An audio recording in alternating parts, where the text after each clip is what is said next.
So I just recently got a question from a woman who says, my husband says it's my fault he gets violent. He says, when I'm disrespectful, he gets triggered and becomes abusive.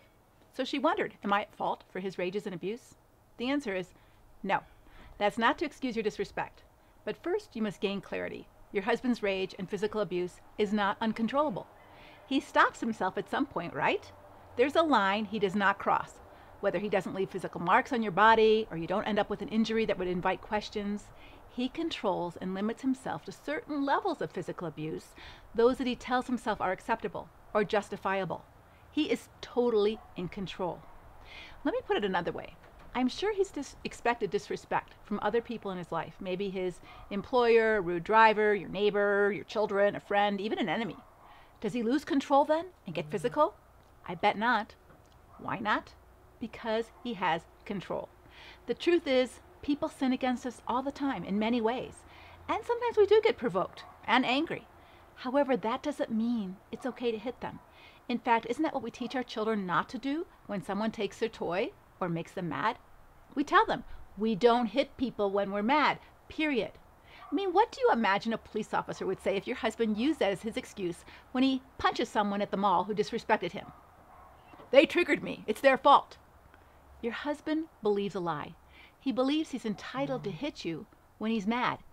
And you've chosen not to initiate legal consequences that would protect you from this kind of abusive behavior.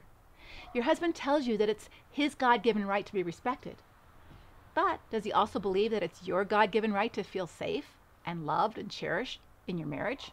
Therefore, when he fails to love and cherish you, and you feel hurt or angry, would it be okay with him if you hit him? Of course not. This is the craziness of an abuser's mindset. I want you to be crystal clear on something. You will fail your spouse, and he will fail you. And sometimes these failures are big, but often they occur in many little ways throughout a marriage.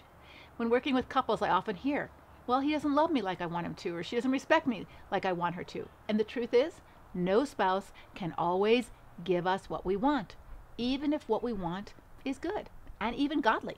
Hurt and disappointment occur in every marriage. But is hitting someone or swearing at them or abusing them an appropriate response to our own disappointment and anger when our spouse or anyone else fails to give us what we want? Jesus says, no, never. The Bible labels that kind of behavior as sin, and it's never justified. The truth is, no one gets everything he or she wants all of the time, and part of growing up and maturing is learning how to handle yourselves emotionally in a godly, mature way when you're disappointed or angry or hurt, and when you're not getting what you want. Your husband's entitlement thinking has deceived him into believing that since he's entitled to be respected, he's also entitled to hit you when you're not complying with what he wants. But that's not true. How do other men handle being disrespected by their wives? Well, they might pray for their wife. They might have a heart-to-heart conversation with their wife. They might get counseling as a couple. A much healthier response to a husband's disappointment or hurt, if his wife doesn't respect him, is for him to say, honey, that hurts me when you talk to me that way. Stop it. Or even when you talk to me that way, I can't have a conversation with you. I'm ending our conversation right now until you can be more respectful. And what does your husband actually mean by disrespect? Does it mean that you can't have your opinion or differ from his without him feeling disrespected? Does it mean you have no voice or no choice in your marriage? Does it mean you have to agree with everything he thinks because not to agree will feel disrespectful to him? It's important for you to realize that seemingly lesser violent incidents like pushing or shoving or hitting often escalate in intensity and frequency over time to more dangerous levels for you.